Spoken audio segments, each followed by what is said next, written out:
Hey, and welcome to episode 37 of the Podcasting Simplified podcast. My name is Ross, and today we're going to talk about the best podcast microphones for great audio for all budgets.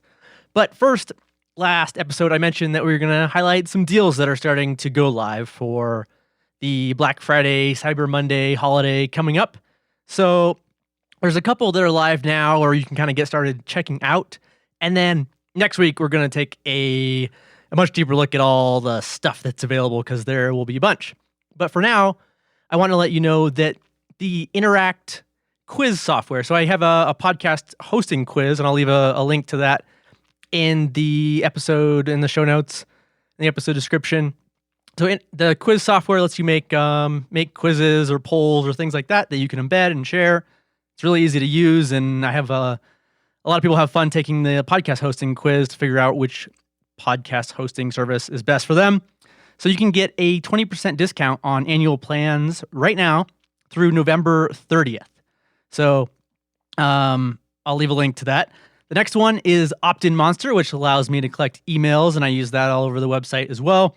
And right now they're doing a free MacBook giveaway. No purchase necessary. So I'll leave a link to that. You can sign up. And then they also are doing a Black Friday deal that starts November 25th, but the MacBook giveaway starts right now, or is available now. So you can hop on that. I actually entered myself.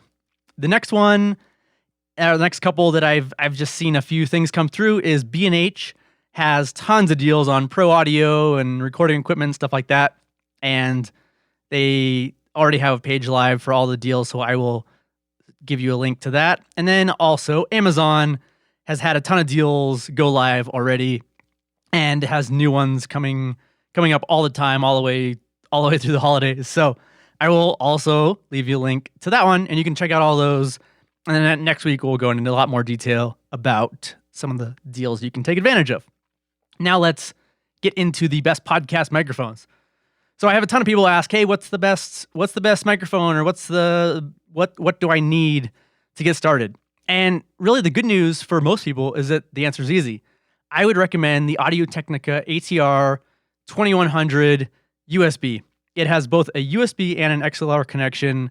It's under $70 for the most part, and it sounds great. And really big podcasters have used it for many years. So it's a great way to get started. Doesn't cost a ton.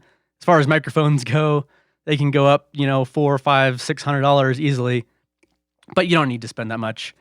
And then the issue, though, is where things get tricky is I don't know your exact situation. So if you need to record multiple people in the same room, or if you're recording remotely, your experience level with audio equipment, stuff like that. So that's why I like the ATR 2100, because it's both USB, so you can just plug it in and start recording.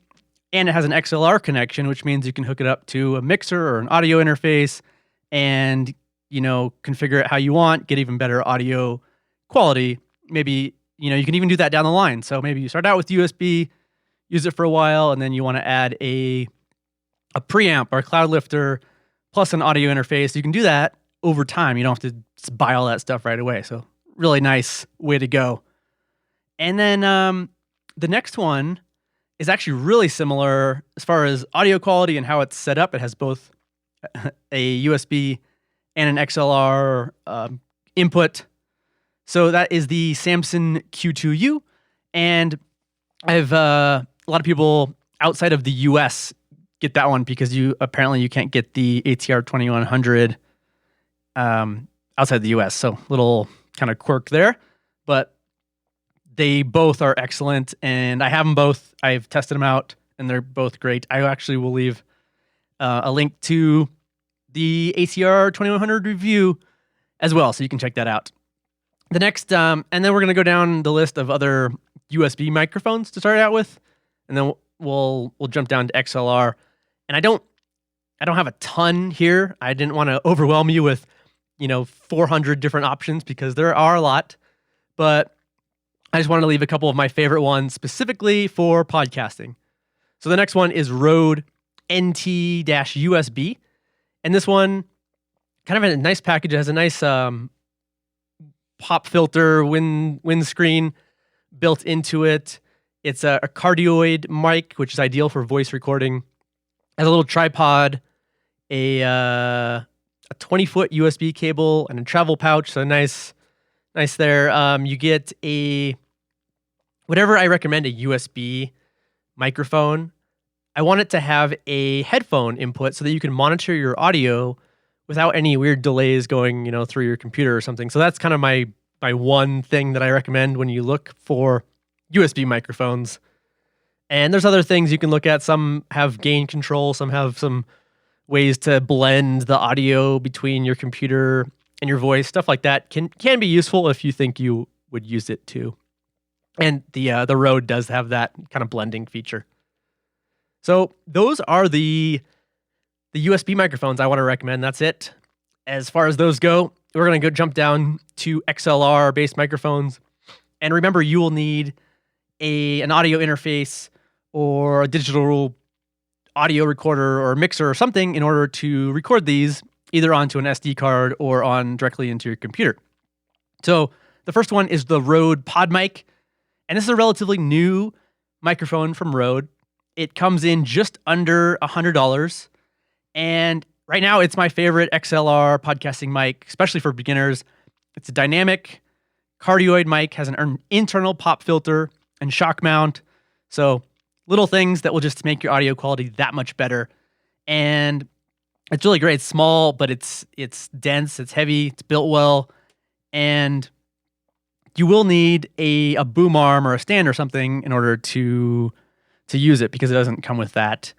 And otherwise, it's awesome. I have a separate review. I'll also link to that. We got a lot of links you can check out in this episode. Now, the next one is a little older. It's called the Rode Procaster. And I actually have 3 of these. They're awesome. I'm recording on one right now. And they do tend to need a little extra gain to not sound bad, I guess I would say. So I use a cloud lifter, which automatically adds some extra gain, some extra power, so that my mixer or my audio interface doesn't need to turn up as loud, so it just sounds better. When compared to other mics, the frequency range of 75 hertz to 18 kilohertz doesn't seem like it quite compares. It doesn't have quite the range, but the typical voice hertz range doesn't go above 18 kilohertz, so it's really not that big a deal. You won't find that you're affected by being in that range. I think it sounds great. There's a couple things that I recommend you pair with it. The Rode PSM1 shock mount. There's a Rode boom arm, and then I recommended or mentioned earlier, I use a cloud lifter to add a little extra power and just make everything sound better. And the next XLR microphone is the Heil PR40, and this one is used by a ton of top podcasters. It's highly recommended, high quality, and I think it runs about $330 typically. And so price point puts it just under some of the higher end mics that are $500, but the sound quality easily compares with those. It comes with a 28 hertz to 18 kilohertz frequency response, so you do get quite a bit more bass low end than the Procaster, for example. And it also has an internal shock mount and pop filter, nice padded case, and it's a great microphone if you want to kind of go up to that more pro level. The next one is the Shure SM7B, and this one you'll find in tons of podcast studios. You'll see it in Joe Rogan's podcast, which is one of the top podcasts in the world right now. I've seen it, and you'll find it everywhere. Lots of people use this. It has a really classic radio, kind of deeper sound to it, and you even would find it. Michael Jackson famously recorded Thriller on this microphone because it can handle that high sound pressure levels. Plus, it just works with certain voices well. It's has a built-in shock mount and pop filter. The frequency response is 50 hertz all the way up to 20,000 hertz, 20 kilohertz. So It has a good range there. The thing with the Shure SM7B, it's also a dynamic mic, if I didn't mention that, is that it needs a lot of gain. So you will definitely need a preamp or cloud lifter or something in order to even make it record. Otherwise, it'll just sound whisper quiet, or it'll sound really noisy or something like that. So just be aware that you can't just buy the microphone. You'll need some extra gear with it. And next one is Electro Voice RE20. And this is another classic broadcasting mic.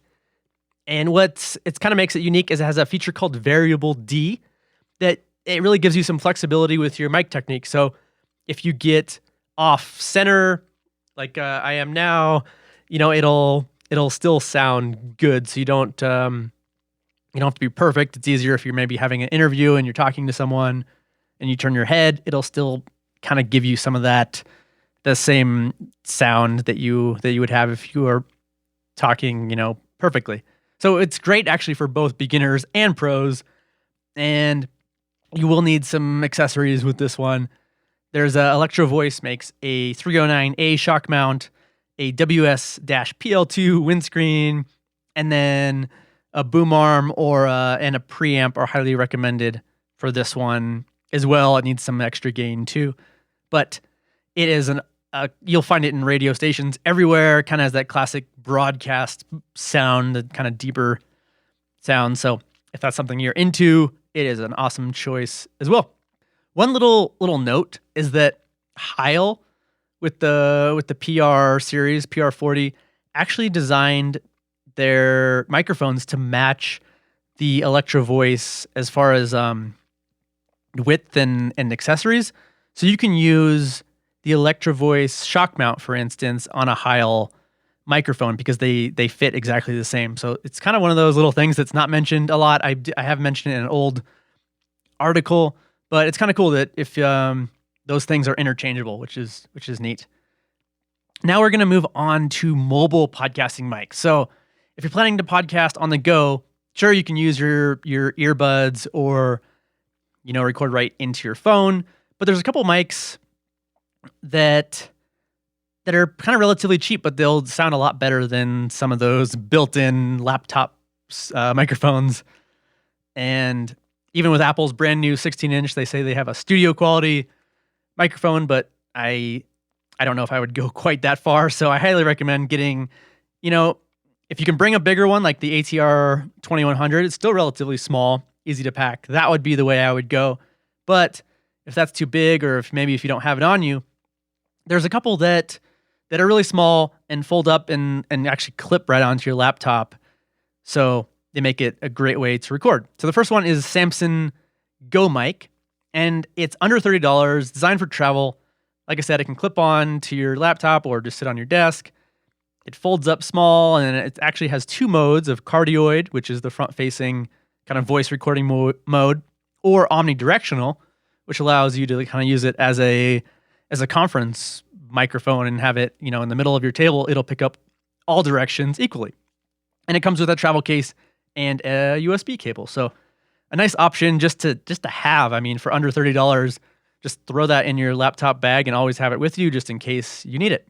And there's another one that's really similar called the Blue Snowflake, also under 30, designed for use on the go. Same thing, it can clip to a laptop or sit on the desk, and it comes with a USB cable, and it kind of folds up nice and small, which is awesome. So I highly recommend those just as backups, even if you don't need them all the time. They're nice just to have. That actually wraps up all the podcasting mics. A lot of people probably wonder, what about the Blue Yeti? Well, it's actually not the best choice for podcasting. I do list the Blue Yeti on our gaming and streaming post, but even then, I'm not sure it's always the best choice. So when it comes to podcasting, you want something that really minimizes background sound, and those tend to be dynamic microphones. The Blue Yeti is a condenser. And the other thing with the Blue Yeti is it has a lot of features, which makes it heavy. It's not necessarily a bad thing, but if you don't need all the different pickup patterns, so if you don't need to be able to, record both sides of the microphone or omnidirectional, things like that, then I wouldn't recommend it. And also, it's really sensitive. So if you are not familiar with recording, it actually is going to be harder to use. So it's kind of one of those weird situations where tons of beginners get it and recommend it. It was actually my first podcast mic many years ago, so I guess made that same mistake. But it works better with someone a lot more experienced with how they work or have a much better recording area that kind of better suited for the microphone. That's just my little thoughts. My thoughts there. If you have one, it works great. Much better than something built in or using your earbuds or something like that. So don't just throw it away. But there are a lot better options if you're buying a mic for the first time. And then there's a ton of microphones I didn't mention that also work great. I'm a big fan of the Audio-Technica BP40, Telefunken M82, the MXL BCD1, and these are all dynamic mics with XLR connections and work great for podcasting. So really the best podcasting mic for podcasting is the one you have with you. So don't, if I didn't mention one that you have or that you love, don't worry about that. Don't let it stop you from recording and think you have to get exactly what I recommend. I can't list everything. And really every podcaster has different needs and has different recording spaces. And, if you're living in an apartment downtown and there's tons of noise, you kind of maybe need one thing versus someone who has a full recording studio that's completely quiet. That's a whole different situation. So don't be afraid to experiment and see what works for you, I guess. Anyway, so that wraps up the podcasting microphone roundup for today. And don't forget, next week we are going to look at all the deals that will be out for Black Friday and Cyber Monday, and continuing all the way through the holidays, I'm sure. So be sure and subscribe so you can be notified when that episode comes out next Tuesday. Thanks for listening, and we'll see you then.